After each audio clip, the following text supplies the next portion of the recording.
Good evening. I'm John Dewey, Public Affairs Director for the Strategic Defense Initiative. We're here at Cape Canaveral, where a little over 2 hours ago we launched the SDI's Delta Star experiment.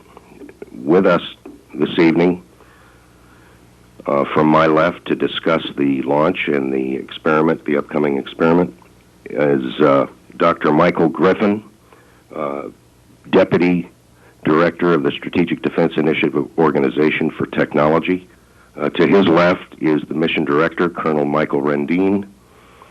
To his left is Mr. Gene Campbell of McDonnell Douglas. And to his left, Mr. Tom Coughlin of Johns Hopkins University's Applied Physics Laboratory. And to his left is Lieutenant Colonel Bob Tayloe, who is the Air Force Launch Director. Dr. Griffin. Thank you, John. Appreciate the introduction. First of all, for the Strategic Defense Initiative Organization, I think my first task is to thank the Air Force and McDonnell Douglas for a superb ride to orbit for our spacecraft. We think we're ready to take it from here. We hope so. As many of you will know, Delta 183 or Delta Star was the third in a sequence of really very aggressive missions which the Strategic Defense Initiative Organization has planned and carried out in order to collect basic data, basic engineering and science data relevant to our mission. The mission director, Colonel Michael Rendine, was mission director for the first of these, Delta 180, which explored basically guidance technology. He assisted in initiating Delta 181, the second mission in our series, and has again been the mission director on Delta 183, or Delta Star, as we have come to call it, the third. With that, I think I'd like to turn it over to Lieutenant Colonel Tayloe, who will give you a quick update on our booster performance, the quality of the ride to which I just alluded, and then we'll get into the spacecraft and mission status issues. Bob? From the standpoint of booster flight operations, everything was completely nominal. No anomalies on the ride at all. The post-launch critique looked at the information, and everything was right on target as it should have been. We were watching range safety displays as it was flying out, and it was flying right down the center line of where it should have been. There's perhaps only one tense moment during the launch countdown decision process, and that was about 30 minutes prior to launch when we lost the ability to transmit winds information from the Cape to the McDonnell Douglas facility back at Huntington Beach. Therefore, we had to base our launch decision on data that was about 4.5 hours old. We were able to get good, close coordination and cooperation with the Cape Weather Office, the McDonnell Douglas launch team, and the Air Force launch team, and determined that we had good, stable conditions that would enable us to go ahead and launch in spite of that loss of that key data. And of course, the launch success has shown that that was the right decision to make. And everything from the booster standpoint at this time, performance has been just completely satisfactory to everyone's hopes and desires. And we wish Colonel Rendine and his group very good success at their operations in the months to come.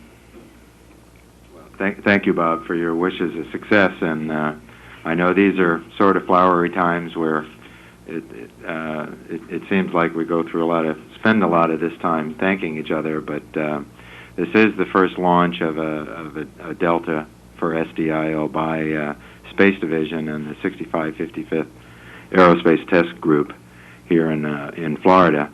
So it was a new experience for all of us. I have to comment on the very bright young officers who provided some very critical engineering expertise to us, and to a large number of steely-eyed NCOs who kept a steady hand, as well as the McDonnell Douglas Launch Complex 17 group. There are some father-son, mother-daughter teams, and it's an extremely strong fabric that of people that makes these rockets go. And along with that, NASA has, for our third experiment here, helped us process our payload and get that side of the business in order. So we make a tight-knit group, and there's just no way not to acknowledge the support that makes a very young organization, SDIO, do such aggressive things very successfully. To try and lay out a little agenda here, what we have at this point is a computer animation of basically what we've accomplished to date in a little more than one revolution of the spacecraft. Then we'll cover spacecraft status in general, both the Applied Physics Lab and the McDonnell Douglas spacecraft elements, and then we'll take your questions. So at that point, You want to come over here? I think we're ready to narrate the video animation. Okay.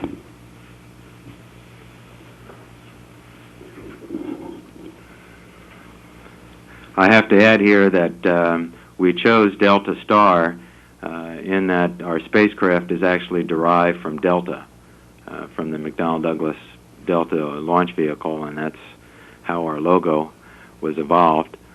This is not Delta 183. We don't have that type of real-time capability.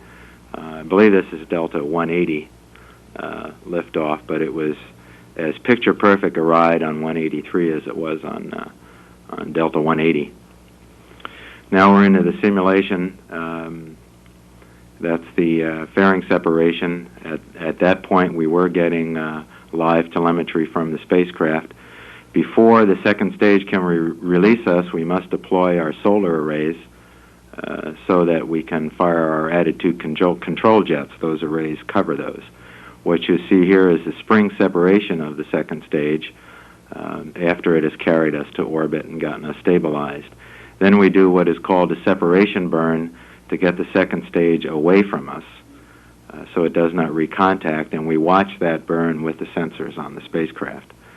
We do another burn that we observe, the depletion burn, which as depicted puts the second stage into a direct re-entry, which we did confirm safely over the Indian Ocean.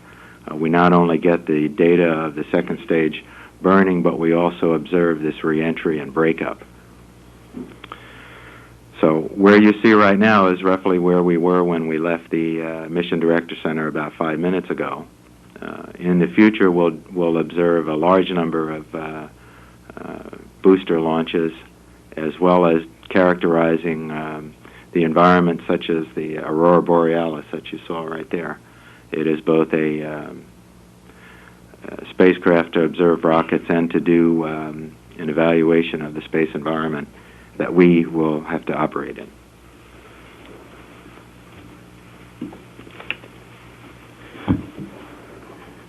Moving over to my other seat.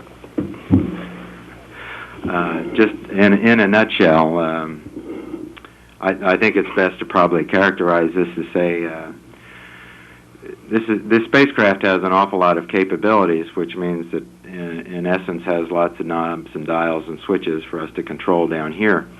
So when we first got it in orbit, it was, I guess, similar to being dropped into a seat of a 747 on final approach to landing. So our first 45 minutes or so of flying the spacecraft on its own was pretty interesting. The spacecraft is operating just as we expected it to, but we did a little bouncing around in the cockpit to get things under comfortable control. As I mentioned, all our systems are functioning relatively comfortably. We've had a few corrections to make, and with that, I think I'll pass the ball here to Mr. Campbell and let him cover the basic spacecraft status. Okay, thank you, Mike. We're very early in the flight, as you're aware, but at this point in time, the spacecraft is indeed in good health. The guidance and control systems are performing very nominally. Power system, also when we were in the sun previously, was charging at a very good rate. Mike mentioned the bouncing in the seat of the 747. We did have one uplink that we did in order to position the solar panels in the correct orientation for acquisition of the sun. That did take place successfully, and at this point in time, we're in excellent shape. Thank you. Tom, will you cover the Sure. sensor module? We had one uplink we almost did. We also bounced around a little bit. When we came over our first ground station, we had some ambiguity. We were going out of the ground station when a command should have been sent to open a door on one of the sensors. At the time, we thought neither the command or acknowledgement of the door was sent.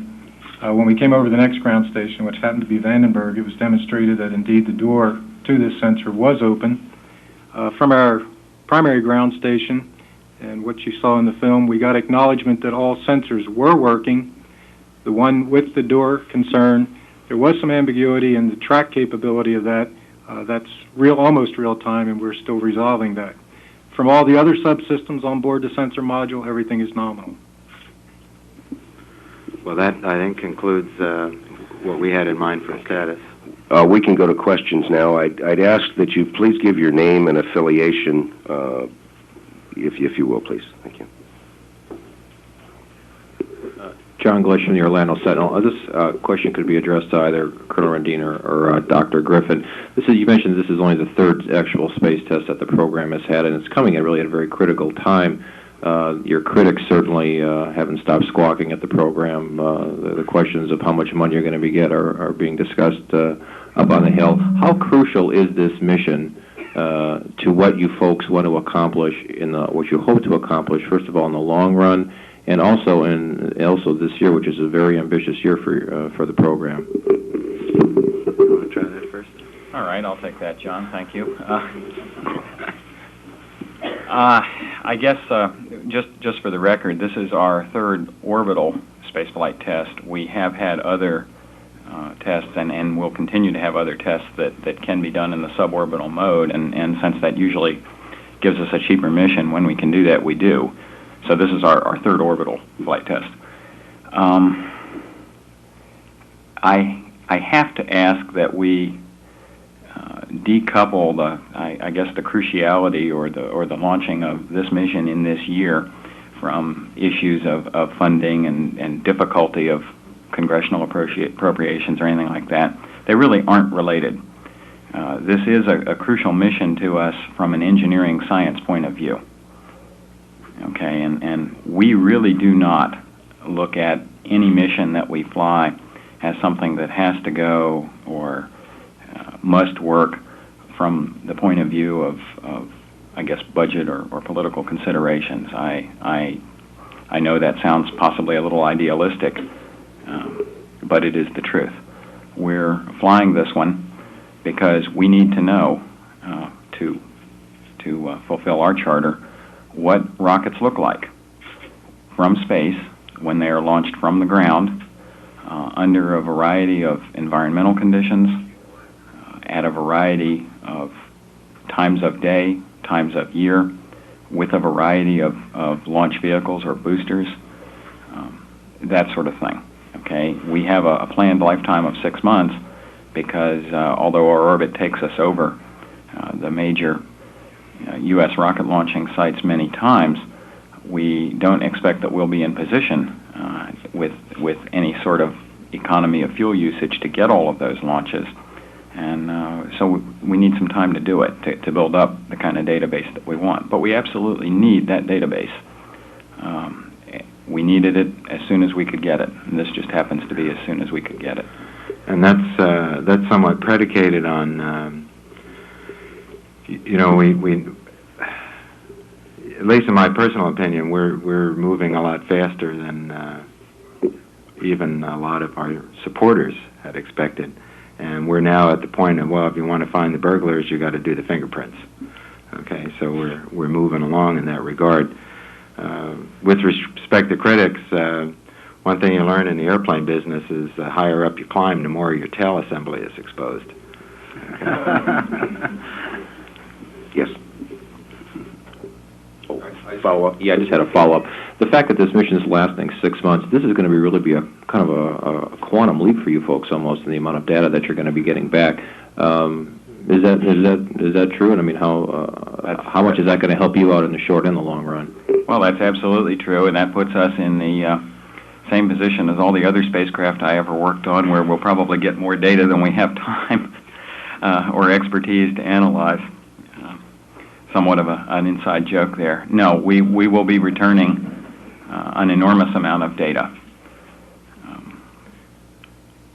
Yeah, booster plume data to date is measured in seconds. By the time we're done, it should be measured in hours. Yes. Harry Colcom from Aviation Week for either Dr. Griffin or Colonel Rendine. I have 3 questions, actually. Is there a Brilliant Pebbles experiment on board? Your turn. I wish I had one. Okay. I wish I had one. The next question, and I think this is for Mr. Coughlin, the chip that had to be replaced in the sensor package. Which sensor package was it, and how did you find what happened, and so forth? It was not in a sensor package. It was in our telemetry or command system. It was in a unit called the Command Decoder Unit. About 3 a.m. the morning after launch, expertise here at Hopkins and at the supplier had narrowed it down to a specific area on a specific chip. This was on Wednesday or Thursday morning. Friday afternoon, we got the package off after the vehicle was safed, had it back to the vendor. The hard failure was verified at his facility. We also had the chip fabricator go to that facility. He took the failed chip back to his place to do DPA. At the same time, in parallel, we had 3 lots at the supplier of chips that could replace it. We did up at APL, up at the Applied Physics Lab. We assessed the lot from which the failed chip came. It was given a clean bill of health, one particular chip, as were 2 other lots examined. We opted because of one of the lots being somewhat superior, although all 3 were flight worthy, to go with a different lot. This brings us up to about Sunday. At that time, the chip fabricator had dissected the failed chip, looked at it, convinced us and himself that it was not externally induced either from somewhere else in the spacecraft or from within that module itself, that it was a materials problem, not a lot or process problem. We had the unit back here on Monday, installed in the spacecraft Monday night, did extensive testing. The mechanism by which we failed is something called the command stored memory. We uploaded the memory some 5 or 6 times, did much more extensive testing than we did in a launch countdown, and felt that we were confident to go. But it was not in a sensor. Was the supplier Harris? Yes, it was. And the one last question, and then I'll shut up. Why do we have a 1-minute launch window? That seems like a real test of. We like a challenge. Well, there's a couple of points to be made about that. That seems to attract a lot of attention, but the reality in the at least the expendable vehicle launch business, and at least for Delta, is that if you aren't ready to go on your minute, you're probably not ready to go that day. Now, in our particular case, some aspects of the mission design, the orbit that we wanted to be in, the details of that argued for a fairly narrow window in order that on orbit we would be able to minimize our spacecraft fuel consumption down the line. We're talking about fuel conservation measures that may have some impact much farther out in time. Now, the details of the mission design, at some point we get into the fact that although we're trying to be as open as we can, this is a DoD mission. If I start commenting on the fine details of the orbital parameters, the fine details of the mission design, that might get into some areas we don't want to go into at this time.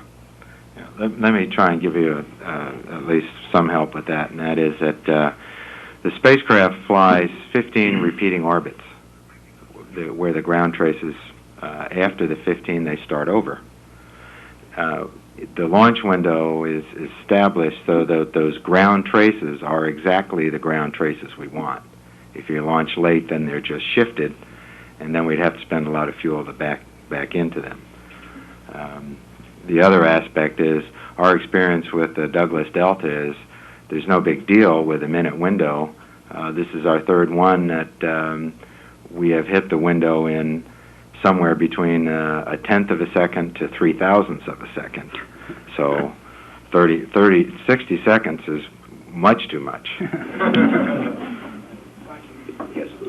Todd Halverson of Florida Today. I understand you're going to have a pretty ambitious sounding rocket program to go along with the mission.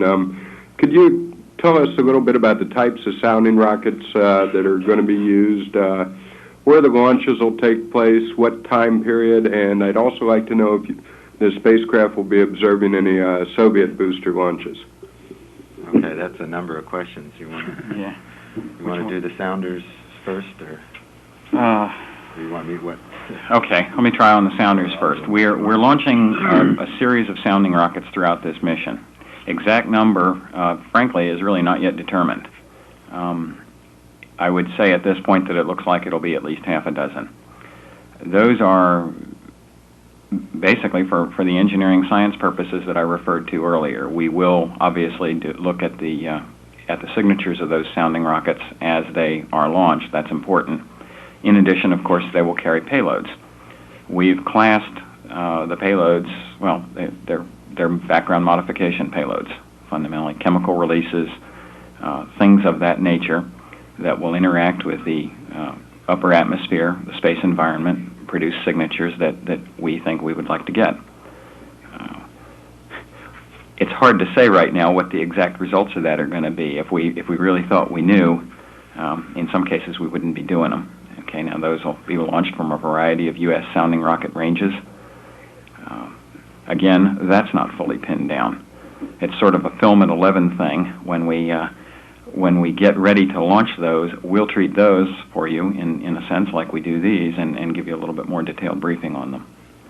But those are, well, I think we have identified wallops for at least a couple launches. At least a couple. And they're Black Brant, generally Black Brant 5s and Black Brant 10s. Now, the last part of your question related to catching or observing foreign launches, and I guess the answer to that is, we've announced we're a sensor spacecraft and that we have that capability, and there's no such thing as a secret orbit. Once you're up, your orbital parameters are well known by radar. Any other countries that would like to have their rockets observed are more than invited to coordinate with us, and we'll do that.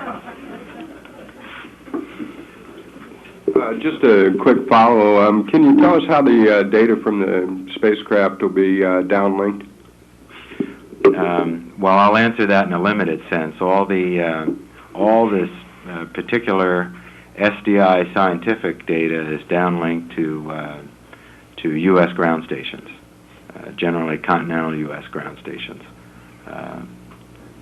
That's the limit to which I'll answer that. Okay. Yes. John Wish in the Orlando Sentinel. Again, this is kind of an open question to anybody who wants to answer it. I wanted to ask specifically about the sensor package, how much of a challenge it was to develop and put this thing together, and also what happens if a lot of this, if some of these sensors don't work? I mean, what kind of a hole might you be digging yourself into? Well, first of all, we'll start with your last half. The sensors are not interrelated. That is, one's not going to drag another one down. So the hole that we leave is that isolated sensor. Depending on which one it were, that's how deep the hole would be. Certainly some are more important than the others. What could be the most important one? I'll get that after Tom talks about the difficulty of the sensor module. How much of a challenge was it? We're here after, I guess, some 15, 16 months now. 13. 13, is it? 13. Seems like 15 just here in Florida.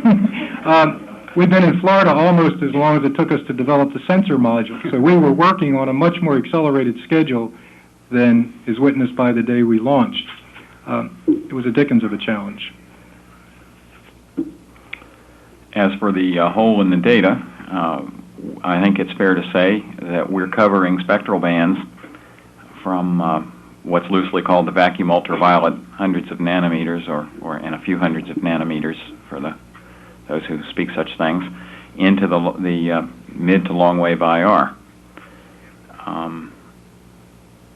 And doing, frankly, as thorough a job of that as we could manage to fit on board one spacecraft. We don't yet know what the right wave bands are for SDIO sensors to be looking. That's part of what this experiment is all about. We have multiple conjectures, lots of analytical assessments and opinions, and some data. We'd like to enlarge the ratio of data to opinions, and this spacecraft, we hope, will do that. Now, since I've just said we don't know what the right bands are to be looking in, I guess the most honest thing I could possibly tell you is we don't know what the impact of the hole is right now. We'd have to go a little further. I will say, just to put the finishing touch on that, on 2 previous missions, we'd had, unfortunately by coincidence, a problem with the same certain IR bands, certain infrared bands, basically 2 in a row. So we'd kind of like it if that same band didn't fail on this mission. Other than that, I don't know how to categorize them. They're all important. Yeah, but we have, part of the design philosophy was to slice up the bands into sections and distribute them amongst a number of sensors. So that... we have overlap among the sensors, I guess is what we're trying to say. And they're closely spaced bands, so a dropout may be equivalent to losing 1 key on the piano.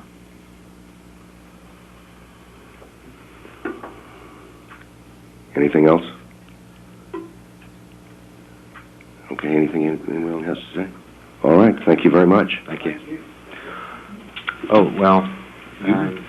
Are we still on? No, I don't. Okay. Ron, I think that concluded, let me do it then. That concludes the press conference. We have a